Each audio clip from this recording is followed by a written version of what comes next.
श्रीगणेशाय नमः। नारद उवाच प्रणम्य शिरसा देवं गौरीपुत्रं विनायकं भक्तावासं स्मरे नित्यम् आयुः कामार्थसिद्धये।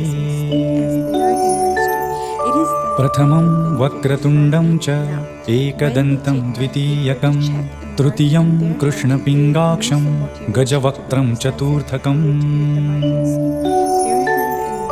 लम्बोदरं पञ्चमं च षष्ठं विकटमेव च सप्तमं विघ्नराजेन्द्रं धूम्रवर्णं तथाष्टमम् नवमं भालचन्द्रं च दशमं तु विनायकम् एकादशं गणपतिं द्वादशं तु गजाननम्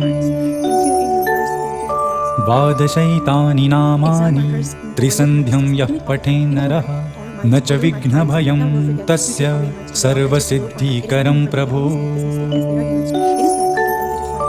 विद्यार्थी लभते विद्यां धनार्थी लभते धनं पुत्रार्थी लभते पुत्रान् मोक्षार्थी लभते गतिम्।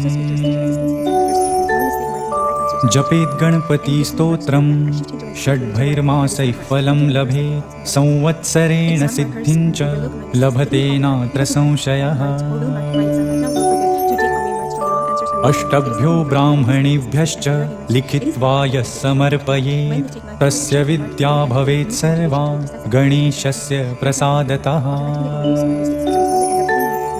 इति श्रीनारदपुराणे संकष्टनाशनं नाम श्रीगणेशस्तोत्रं सम्पूर्णम्।